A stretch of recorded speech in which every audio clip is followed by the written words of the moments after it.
दोस्तों, आज हम बात करने जा रहे हैं एक ऐसी हॉरर मूवी की जिसने रिलीज होते ही शायकीन को हिलाकर रख दिया। Evil dead rise. कहानी शुरू होती है एक पुरस्कोन झील के किनारे से। चंद नौजवान दोस्त छुट्टियां मनाने आए होते हैं। सब कुछ नॉर्मल लगता है, मगर अचानक एक लड़की का रवैया बदलने लगता है। उसकी आंखों में अजीब सी सख्ती आ जाती है और फिर एक चौंका देने वाला लम्हा आता है जो हमें समझा देता है कि कुछ गैर फितरी शुरू हो चुका है।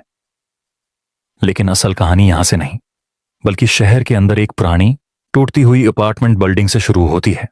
खानदान का तारुफ हम मिलते हैं एली से, जो 3 बच्चों की सिंगल मां है। वो एक खस्ता हाल बिल्डिंग में रहती है। उसकी जिंदगी पहले ही मुश्किलात से भरी हुई है। माली मसाइल, बच्चों की जिम्मेदारियां और अकेलापन। इसी दौरान उसकी बहन बेत इससे मिलने आती है। बीत एक आजाद मिजाज लड़की है जो खुद भी एक बड़े राज का बोझ उठाए हुए है। वो हामिला है, मगर अभी तक किसी को नहीं बताया। दोनों बहनों के दरमियान पहले से कुछ दूरी मौजूद है, लेकिन हालात उन्हें एक साथ वक्त गुजारने पर मजबूर करते हैं। प्रासरार किताब की दरियाफत एक रात अचानक जलजला आता है। बिल्डिंग हिल जाती है और पार्किंग एरिया में जमीन फट जाती है। एली का बेटा और उसका दोस्त नीचे जाकर देखते हैं कि द्राड़ के अंदर एक खफिया कमरा है। वहां उन्हें एक पुरानी अजीब सी किताब मिलती है जिसके सफ़हात पर प्रासरार निशान और डरावनी तस्वीरें बनी होती हैं।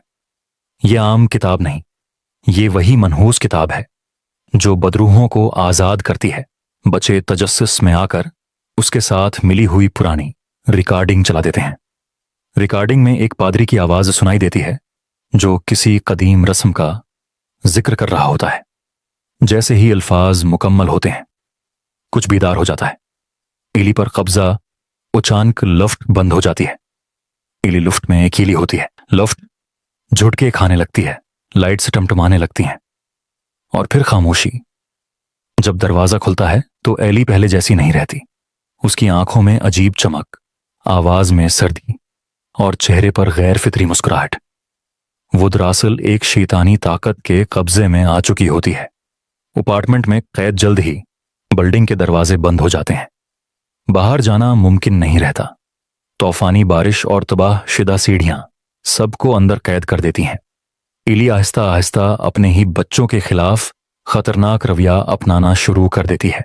वो नफ्सियाती खेल खेलती है, डराती है और खानदान के कमजोर पहलुओं को निशाना बनाती है। यहां फिल्म का असल खौफ शुरू होता है, क्योंकि दुश्मन कोई अजनबी नहीं, बल्कि मां खुद है।